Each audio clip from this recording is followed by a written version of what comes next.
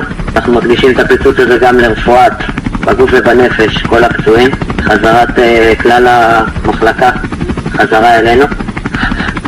כאן קודקוד ורטינר, סקר שלי בעוד 10, 9, 8, 7, 6, 5,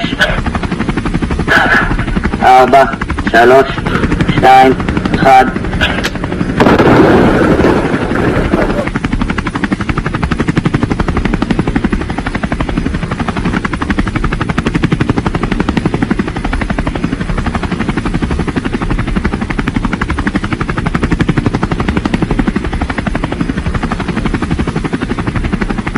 हजरात मोहतरम, वहीं यूएन के अंदर फिलिस्तीन के राष्ट्रपति महमूद अब्बास ने साफ साफ कहा कि इजराइल जेनोसाइड कर रहा है। हम फिलिस्तीनी हैं, हम फिलिस्तीन में रहेंगे, हम अपनी ज़मीन नहीं छोड़ेंगे। ऑक्यूपायर्स लोगों को, जो सेटलर्स हैं, उन्हीं को हमारे इलाके को छोड़ना होगा। यूएन के अंदर चाइना ने भी पूरी तरह से अमेरिका को ही निशाना बनाया। चाइना की विदेश मंत्री ने साफ तौर से कहा कि जिस तरह से मिडिल ईस्ट में जंग चल रही है, ये साफ दिखाता है अमेरिका का दोगला चेहरा। उधर सऊदी अरब के विदेश मंत्री को कुछ तो बोलना था, क्योंकि सऊदी अरब है मुसलमानों का मसीहा। तो विदेश मंत्री जो सऊदी अरब के हैं, उन्होंने कहा है कि हम अरब देशों के साथ और दूसरे देशों के साथ मिलकर एक अलायंस, एक ग्रुप बनाएंगे और फिलिस्तीन स्टेट की मांग करेंगे। ये तो वही वाली बात हो गई, 50 ग्रुप बने हुए हैं, एक ग्रुप और क्रिएट कर लो।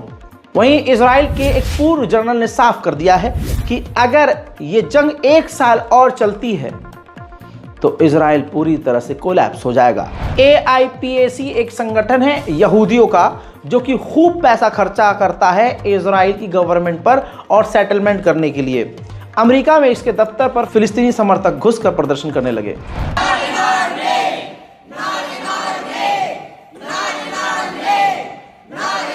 AIPAC will have you believe that Jewish safety requires Palestinian suffering. We know this is false. AIPAC will have you believe that Jewish values include killing tens of thousands of children in the name of Jewish safety. We know this is false. AIPAC will have you believe that Jewish Americans want the genocide of Palestinians to continue in our name.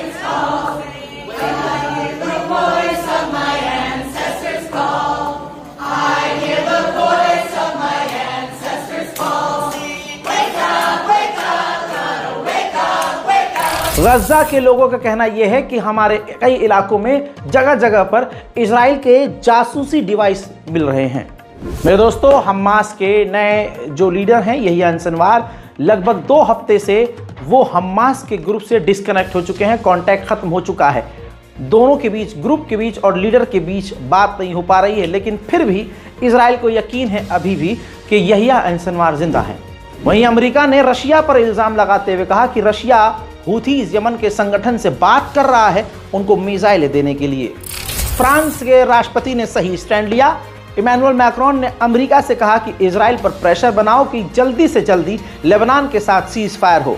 Lebanon दूसरा Gaza नहीं बनना चाहिए। उधर UNRWA ने गजा का update देते हुए कहा है कि लगभग 6 लाख से ज्यादा बच्चे ट्रॉमेटाइज हैं, भूखे हैं, दिमागी तौर से डिस्टर्ब हैं। हजरात, इजरायली ऑफिशियल्स का कहना है कि हमास के साथ जो बातचीत डील की हो रही थी वो खत्म हो चुकी है। यही बात मैंने आपको लगभग 3 महीने से बताई है कि ये जो भी डील की बातें चल रही है सब नौटंकी है, ताकि इजराइल को ज़्यादा से ज़्यादा गजा में नरसंहार करने का मौका मिले। मेरे दोस्तों, डोनाल्ड ट्रंप ने ईरान को लेकर जहर उगला है। डोनाल्ड ट्रंप का कहना यह है कि अगर अमेरिका के इलेक्शन में ईरान टांग अड़ाता है तो ईरान को टुकड़े टुकड़े करके मिटा देना चाहिए। वहीं अमेरिका ने ईरान और हिजबुल्लाह पर पाबंदियों को बढ़ा दिया है।